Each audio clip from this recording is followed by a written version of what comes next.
What's wrong? I got lots of zits. I'm sure that at some point in everyone's lives, they have felt self-conscious about the way that they look. Personally, growing up in today's society, my experience has been much like many other girls my age. Many factors in my life made me feel insecure. Sometimes it was the pretty girls at school who knew that they were pretty and would tell me I wasn't worth as much because I wasn't pretty according to their standard. Other times it was the pressure of growing up in the dance community, where everyone was primarily skinny.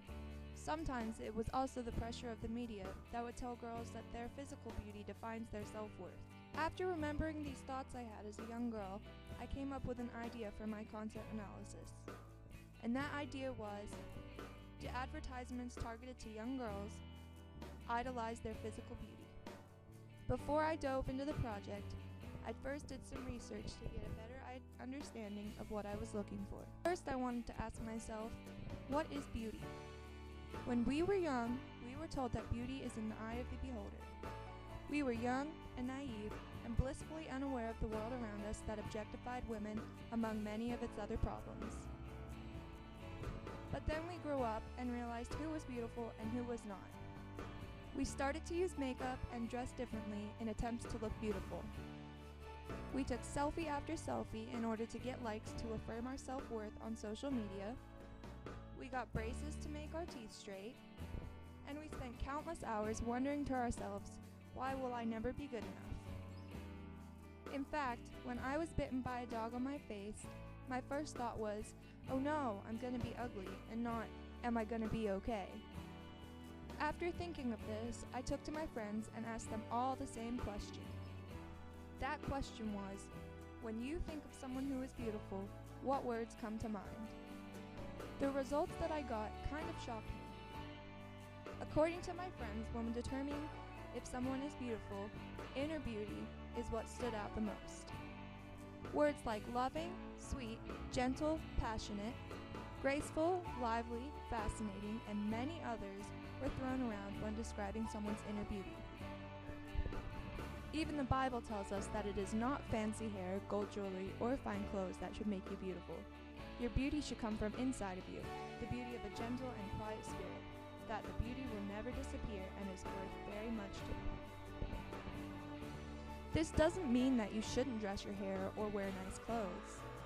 It just means that your inner self is what is truly beautiful and what should really define you as a person. Even with all of this information, I was still told that when looking at someone's appearance, what makes you beautiful is being thin but not too thin, having a nicely shaped body, having long silky hair, having clear skin, and looking young. These are all traits that we as women seem to obsess upon. Did you know that only 2% of women feel like they're beautiful? Is the media that we watch as children that conditions us to think the way we do to blame? After all of this, I decided to find out what age children are most impressionable.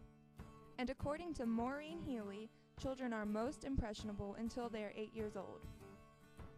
And I know that a lot of children are watching TV at this age. So then I found out what the most popular TV channel was for children, and that was the Disney Channel. So, as approaching my research, I tried to keep a very open mind.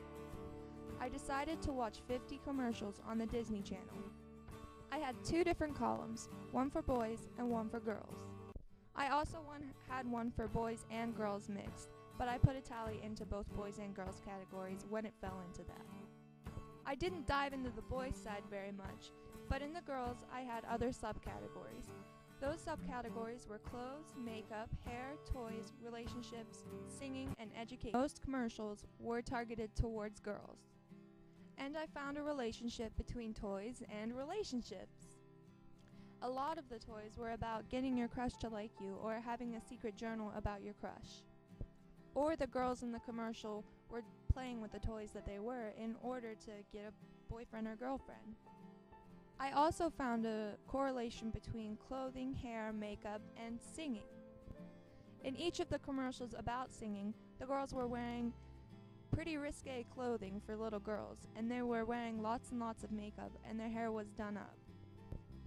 I I think this can lower girls' self-esteem because not everyone looks like that, especially not without the hair and makeup being done.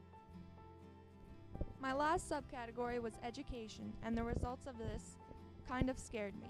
Out of all 50 commercials that I watched, only 3 of them had even a hint of education in them. Also, the education commercials weren't just for girls, there were boys and girls in the commercial. The 3 claims that I can make is that a lot of toys are also advertising relationships at a young age. And a lot of singers are airbrushed or touched up, and that makes girls think that they're supposed to look like them. And my last claim is that according to the commercials, education is not as important as the way you look or the relationships you have. I found that a lot of this could relate to Gender as Social Construction by Judith Lorber.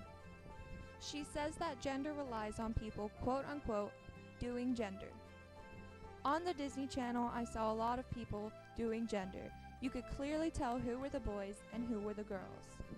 And all of the boys were doing boy things and all of the girls were doing girl things. TV plays an important role, I think, in constructing girls and boys to do what makes them girls and boys. And the Disney Channel, since it is so widely watched, has a lot of advertisements made to make women and young girls dress and think the way that they do. All of these things combined can be overwhelming to a little girl and lead to many insecurities later in life. To further research what I have done, I think studies need to be made of shows and commercials that aired when I was little and compare and contrast the two and see if we have made any steps into improving this. In conclusion, I think that the commercials that play on kids' channels can lead to many insecurities later in life. I know they did for me.